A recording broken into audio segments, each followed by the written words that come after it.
Hello guys, welcome to my YouTube channel let's cognize. आज हम discuss करेंगे MEG 10 English studies in India की video है। हम करेंगे block second beginning of Indian English writing.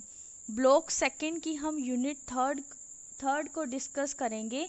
ये है हमारे पास Michael Madhusudan Dutt and the evolution of modernity. आज हम माइकल मधुसूदन दत्त के बारे में रीड करेंगे। इसके काफ़ी टॉपिक्स हैं, 8 टॉपिक्स हैं मिनिमम, और आज हम डिस्कस करेंगे इसके 3 topic, objective, introduction and third topic है the Hindu college and Michael Madhusudan Dutt. हम स्टार्ट करते हैं इसके ऑब्जेक्टिव से। इस टॉपिक का मेन ऑब्जेक्टिव क्या है? The aim of this unit is to understand another person associated with the Hindu College, Calcutta, Madhusudan Dutt, and a student who had to leave the institution prematurely because as a result of the lesson he learnt there, he converted to Christianity from Hinduism. ये जो unit है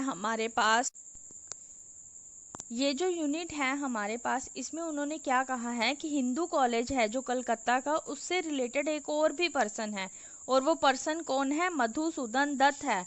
but उन्होंने क्या कहा है कि ये वहाँ का एक स्टूडेंट था जिनको क्या था, प्री मैच्योरली ही उस इंस्टीट्यूशन को छोड़ना पड़ा था। उन्हें इंस्टीट्यूशन को छोड़ना क्यों पड़ा था? क्योंकि उन्होंने जो लेसन वहाँ पे लर्न किए थे, जो कुछ भी उन्होंने रीड किया था, उन्होंने उनको क्रिश्चियनिटी में चेंज किया था, हिंदुइज्म से। इसीलिए उन्हें प्री मैच्योरली क्या है, इंस्टीट्यूशन को छोड़ना पड़ा। An account of his life and the new name he acquired under his new religion will be provided. उनकी लाइफ के अकॉर्डिंग उन्होंने जो रिलीजन मतलब क्रिश्चियनिटी को अपनाया था, उनके अकॉर्डिंग ही उनको एक नया नाम प्रोवाइड किया गया। The unit will also give detail of his literary output in English. ये जो यूनिट है हमारे पास ऑब्जेक्टिव में उन्होंने बताया है कि ये हमें और किस चीज़ के बारे में डिटेल देती है, लिटरेरी आउटपुट के बारे में। और जो लिटरेरी आउटपुट है वो इंग्लिश मीडियम में दी गई है। The language in which he began to write as an author. ये जो लैंग्वेज है ऑथर ने किस में स्टार्ट की थी, मतलब ऑथर ने अपनी ही राइटिंग स्टार्ट की थी इस लैंग्वेज के बारे में। An analysis of why he subsequently switch to writing in Bengali. और इसका एनालिसिस है वो क्या दिखाया गया है कि जो उनकी राइटिंग थी उनको किस में चेंज किया गया है, बंगाली में, जो उनकी नेटिव टंग थी। Will also follow the discussion of his writing. और उनकी बंगाली में क्या है, जो भी डिस्कशन है, मतलब जितनी भी डिस्कशन की गई है उनकी राइटिंग की, बंगाली और इंग्लिश में ही की गई है। ये था हमारे पास ऑब्जेक्टिव। उन्होंने क्या था, इंग्लिश को किस में, जो भी लेसन लर्न किए थे हिंदू कॉलेज में, उनको किस में कन्वर्ट किया था, क्रिश्चियनिटी में, और उन्होंने नया धर्म अपना लिया था। ये हमें ऑब्जेक्टिव में बताया गया है। नाउ हम इसका डिस्कस करते हैं। सेकंड पैराग्राफ है इंट्रोडक्शन। आई होप आपको ऑब्जेक्टिव अच्छे से समझ आ गया।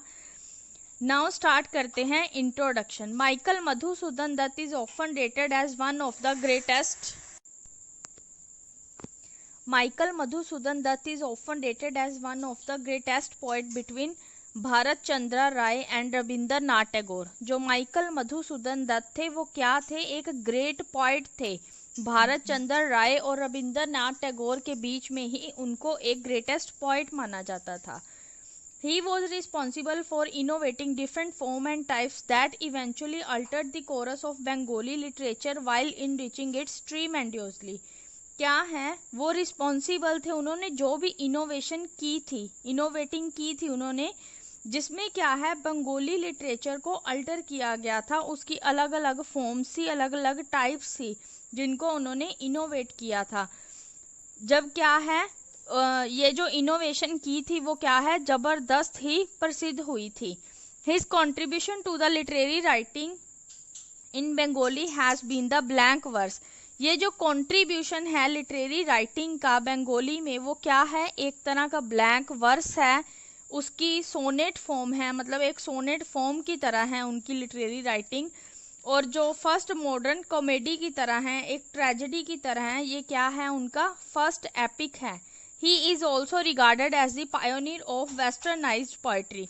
और उन्हें किस तरह से रिगार्ड किया गया, मतलब पायोनियर की तरह रिगार्ड किया गया, किसके थ्रू, वेस्टर्नाइज्ड पोइट्री को उनकी रिगार्ड किया गया एंड द न्यू ड्रामा को उनको रिगार्ड दिया गया इस वेस्टर्नाइज्ड पोइट्री और न्यू ड्रामा के लिए। His contributions as may have been noticed were largely in the field of Bengali literature. ये जो उनकी कॉन्ट्रीब्यूशन थी ये उन्होंने किस फील्ड में दी थी, बंगाली लिटरेचर में। He was born Madhusudan Dutt in 1824। उनका जन्म कहाँ हुआ, मधुसूदन दत्त में, मतलब वहाँ के रिलीजन में 1824 में। And educated eight Calcutta Hindu college and bishop college. और उन्होंने स्टडी कहाँ से की, दो कॉलेजेस में से, एक था हिंदू कॉलेज और दूसरा था bishop college. He is said to have converted to Christianity in order to avail himself of free education at Bishop College। और यह भी कहा जाता है कि उन्होंने जो धर्म चेंज किया था अपना, उन्होंने कलकत्ता हिंदू कॉलेज को छोड़ दिया था और बिशप कॉलेज को अपनाया था। और ये जो धर्म चेंज किया था ये भी कहा जाता है कि उन्होंने इसलिए किया था कि जो बिशप कॉलेज था उन्हें फ्री एजुकेशन प्रोवाइड करेगा रिलीजन चेंज करने के लिए। These points of information help us to grasp the various shift witnessed in his writing। ये जो information point हमें मिल रही है इंट्रोडक्शन में, जो भी information हमें मिल रही है, इससे आगे के जो टॉपिक्स में जो भी कुछ डिफाइन किया गया है उनकी नॉलेज भी हमें इनके थ्रू मिलेगी। They are also used to specifically underline the important intervention Madhusudan Dutt made in the society of this time। और क्या है इसमें जो इम्पोर्टेंट इंटरवेंशन है उनको अंडरलाइन किया गया है जो मधुसूदन दत्त के टाइम में सोसाइटी में डिस्कस की गई थी। ये था हमारे पास ऑब्जेक्टिव और इंट्रोडक्शन। आई होप आपको ये ऑब्जेक्टिव और इंट्रोडक्शन अच्छे से समझ आ गया। तो हम नेक्स्ट इसका थर्ड टॉपिक डिस्कस करते हैं जो हमारे पास माइकल मधुसूदन के बारे में है और हिंदू कॉलेज के बारे में है। The Hindu college and Michael Madhusudan Dutt, ये है हमारे पास नेक्स्ट टॉपिक। इससे पहले मैं आपको माइकल मधुसूदन दत्त के बारे में और भी इंफॉर्मेशंस बता देती हूँ जो आपके लिए काफ़ी इम्पॉर्टेंट है, आपको एग्ज़ाम टाइम में भी काफ़ी हेल्पफुल रहेंगी। लाइक जैसे उनका जो जन्म हुआ था वो 25 जनवरी 1824 को हुआ था। कहाँ पर हुआ था, जशोर डिस्ट्रिक्ट में हुआ था। ये आप पॉइंट्स नोट कर सकते हैं, ये मैंने आपके लिए ही फाइंड आउट किए हैं ताकि आपको हेल्प मिल सके और आप एग्ज़ाम में अच्छे से क्वेश्चन को अटेम्प्ट कर सकें। He was a famous poet and dramatist. जो माइकल मधुसूदन दत्त थे वो क्या थे, एक फेमस पोइट थे और ड्रामाटिस्ट थे। उनके जो फादर थे उनका नाम था राज नारायण दत्त और जो उनकी मदर थी उनका नेम था Janabi Devi. He was talented student from his childhood. वो बचपन से ही क्या थे, एक अच्छे टैलेंटेड स्टूडेंट थे। Teacher David Lester Richardson in Hindu college. उनके हिंदू कॉलेज में क्या थे, एक टीचर थे डेविड लेस्टर रिचर्डसन। उन्होंने क्या था, माइकल मधुसूदन को काफ़ी इंस्पायर्ड किया। मतलब जो माइकल थे वो काफ़ी इंस्पायर हुए थे डेविड लेस्टर रिचर्डसन से। एट द एज ऑफ 17, जब वो 17 साल के थे, he started writing English poetry. उन्होंने क्या किया था, इंग्लिश पोइट्री को लिखना स्टार्ट कर दिया था। He send his works to England for publications. और उन्होंने जो भी राइटिंग की थी उन्होंने उनको पब्लिश करने के लिए इंग्लैंड भेज दिया था। बट वो जो उनका वर्क था वो पब्लिश नहीं हुए थे। जिन राइटिंग्स की ये बात कर रहे हैं उनको क्या था, एक क्रिश्चियन गर्ल से प्यार हो गया था जिसके कारण क्या था, वो हिंदू कॉलेज को छोड़कर चले गए थे। नाउ हम अपना थर्ड टॉपिक स्टार्ट करते हैं, the Hindu college and Michael Madhusudan Dutt. Unlike Derozio की तरह नहीं, who was on the faculty of Hindu College. मतलब हिंदू कॉलेज की फैकल्टी में कौन था, Dutt was in the institution as a student. Dutt क्या थे, एक स्टूडेंट की तरह थे उस इंस्टीट्यूशन में। He arrived at the college 2 years after Derozio departed from it। जब डेरोजियो क्या थे उस कॉलेज से चले गए थे, उनको 2 साल हो गए थे। उनके चले जाने के 2 साल बाद ही जो माइकल थे वो कॉलेज में गए थे। But come to imbibe many of the same ideas that Derozio had tried to take to his student। उनमें भी वही आइडियाज थे जो डेरोजियो अपने स्टूडेंट्स को देना चाहते थे। एन अवॉर्ड एंग्लिकन, एक क्या था, एक एंग्लिकन था। He wrote exclusively in English in his early writing year, जिन्होंने क्या थी, अर्ली राइटिंग ईयर्स में उन्होंने काफ़ी नई नई एक्सक्लूसिवली राइटिंग्स की थी इंग्लिश में। The chief inspiration for his early writing was drawn from Captain David Lester Richardson. ये मैंने आपको पहले भी बताया है इम्पॉर्टेंट इंफॉर्मेशन में।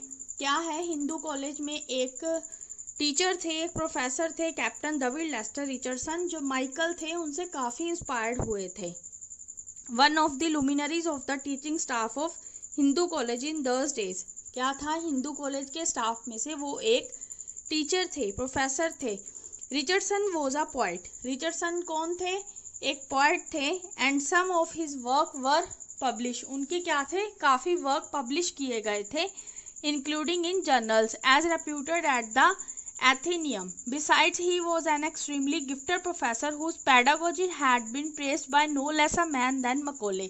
वो क्या थे, एक एक्सट्रीमली प्रोफेसर थे, काफ़ी अच्छे प्रोफेसर थे जिनकी पैडागोजी को प्रेज्ड किया गया था, मतलब उनकी पैडागोजी को काफ़ी प्रेरित किया गया था, उनकी तारीफ की गई थी, सभी उन लोगों के द्वारा की गई थी जो मकौले से कम नहीं थे। With the encouragement of Captain Richardson, Madhusudan came into contact with several literary journals of India. क्या था, कैप्टन जो रिचर्डसन थे वो किनकी प्रेरणा से, मतलब कैप्टन रिचर्डसन की इनकरेजमेंट से जो मधुसूदन थे उन्होंने क्या थी, इंडिया में काफ़ी लिटरेरी जर्नल्स लिखी थी, मतलब काफ़ी उनकी लिटरेरी जर्नल्स थी, काफ़ी राइटिंग की थी उन्होंने।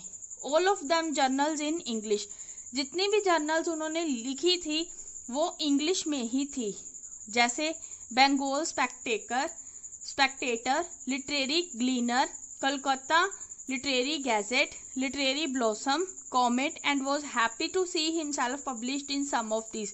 और वो क्या थे, इनको पब्लिश्ड होते हुए देखते वो काफ़ी खुश थे। हिज पोएटिक एक्सप्रेशन, जो उनका पोएटिक एक्सप्रेशन था वो क्या था, इंग्लिश मॉडल की नकल था, imitative of English model, and therefore largely inconsequential in terms of literary merit. A representative poem of this Hindu college Calcutta period goes thus. उन्होंने क्या है, एक पोएम को डिस्क्राइब किया है, ये आप देख सकते हो नीचे लिखी हुई है, ये क्या है, एक सोनेट है जो कब लिखा गया था, हिंदू कॉलेज में लिखा गया था। हम इस सोनेट को डिस्कस करते हैं। आई होप आपको यहाँ तक अच्छे से समझ आ गया। Oh how my heart exult while I see, जब मैं अपने भविष्य के प्रवाह को देखता हूँ तो मेरा दिल कैसे पसीजता है। Thus future flows to deck my country's brow, इस प्रकार अपने देश के माथे पर चढ़ने के लिए। These kindly nurtured in this nursery, कृपया इस नर्सरी में पाले जाएं। Perchance unmarked the some here are building now, perchance कुछ अचिहित कर रहे थे, सब कुछ नवोदित है। Whose temple shall with laurel wreath he crown, जिनके मंदिर क्या है, पुष्पांजलि के साथ ताजा होंगे। Twinned by sister nine, क्या है, सिस्टर नाइन की बात की गई है जो ट्विंड है। Whose angel, मतलब किसकी परी होगी, जिसकी जीभ टंग shall charm the word with their enchanting song, जो अपने क्या है, मधुर संगीत से सबको क्या है, चार्म करेगी, मतलब खुशहाली से भर देगी। And time shall waft the echo of each sound to distant ages, ये जो टाइम है उसमें काफ़ी डिस्टेंट पाया जाएगा। जैसे some perchance here are who with a Newton glance shall nobly trace the course mysterious of each wandering star, क्या है, जो भी सितारे चमक रहे हैं उनके मिस्टीरियस को दिखाया गया है। And like a गोल्ड की तरह क्या है, unveil the hidden face, एक क्या है, फेस छिपा हुआ है, of many a planet to man's wandering eye, एक इंसान की वंडरिंग आई में ही सब कुछ छिपा हुआ है। And give their names to immortality, जिसने क्या है उसको इमॉर्टैलिटी का नेम दिया है। ये क्या है, हिंदू कॉलेज में माइकल ने ये सोनेट लिखा था। It is not difficult to side the shadow of Derozio, इसमें क्या है, डेरोजियो की छाया को देखना ढूंढना डिफिकल्ट नहीं है। Specially if one compares this sonnet to Derozio sonnet on a similar topic, अगर हम डेरोजियो के सोनेट के साथ इस सोनेट को कंपेयर करते हैं। ये तो था माइकल मधुसूदन का सोनेट। और next to the peoples of Hindu College. Pupils of Hindu College है, ये डेरोजियो का है। अब हम इसे डिस्कस करते हैं। आई होप आपको यहाँ तक अच्छे से समझ आ गया। Expanding like the petals of young flowers, क्या है, जैसे एक फूल खिलता है उसकी बात की गई है। I watch the gentle opening of your mind, मतलब जैसे एक फूल खिलता है उसी तरह ही हमारे माइंड की, दिमाग की है जो ओपनिंग होती है। And the sweet loosening of the spell that mind, जिस तरह से हमारे माइंड की ओपनिंग होती है वैसे ही एक फ्लावर खिलता है, मतलब एक फ्लावर की तरह ही हमारे माइंड की ओपनिंग होती है। And the sweet loosening of the spell that binds your intellectual energy and power, ये जो स्वीट लूजनिंग है इससे क्या है, जो स्पेल है स्वीट लूजनिंग का, उससे क्या है, हमारे जो इंटेलेक्चुअल एनर्जी है, पावर है, मतलब जो हमारे अंदर एनर्जी और पावर है उसको बाइंड करके रखती है, बांध के रखती है। दैट स्ट्रेच, मतलब जो स्ट्रेच किया है, like your birds in soft summer hour, मतलब क्या है, समर आवर्स में जैसे एक पक्षी होता है, their wings to try their strength, उसके जो पंख होते हैं वो उड़ने की कोशिश करते हैं, स्ट्रेंथ बनाते हैं। Oh how the winds of circumstance, तो तब क्या है, हवा का किस तरह का इन्वायरमेंट होता है, किस तरह का सर्कमस्टांस होता है। एंड फ्रेशनिंग अप्रैल शावर्स, किस तरह से प्रतीत होता है, जैसे अप्रैल के मंथ में शावर होते हैं of early knowledge and unnumbered kinds of the new perception shade their influence, क्या है, बहुत सारी नॉलेज और डिफरेंट काइंड्स है, जो न्यू परसेप्शंस है वो काफ़ी प्रभावित करते हैं ह्यूमन माइंड को। And how you worship truth omnipotence, आप एक गॉड की पूजा किस तरह से करते हो। What joyance rains upon me when I see fame in the mirror of futurity, एक कैसी खुशी की बारिश मेरे ऊपर हो रही है जब मैं अपनी फ्यूचर के बारे में देखता हूँ। Weaving the chapter you have yet to gain, जो चैप्टर तुमने गेन किए हैं उसको किस तरह से बुनना है, मतलब उन चैप्टर्स को कैसे बुना गया जो तुमने गेन किए। And then I feel I have not lived in vain, तब मैंने फील किया कि मैं वेन में नहीं जी रहा हूँ। Incidentally, Derozio was the first and Dutt was the second Indian English writer to write in the sonnet form, so much a favorite with the poets of England.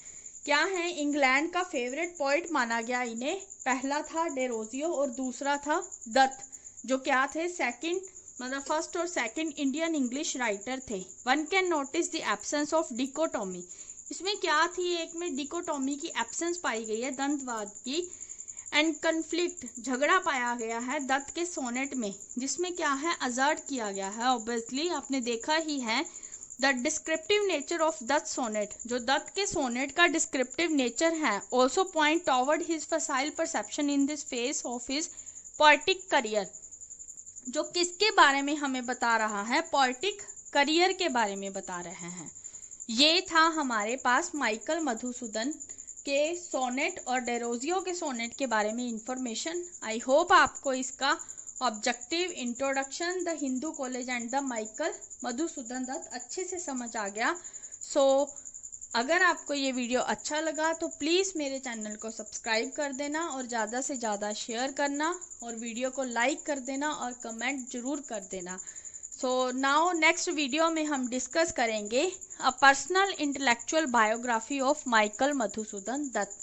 तब तक के लिए आप इस वीडियो को एंजॉय करें और इस वीडियो को अच्छे से रिवाइज करें ताकि आपको एग्ज़ाम में अच्छे से हेल्पफुल हो, आपको एग्ज़ाम का क्वेश्चन अटेम्प्ट करने में। Thank you guys, bye bye, have a nice day.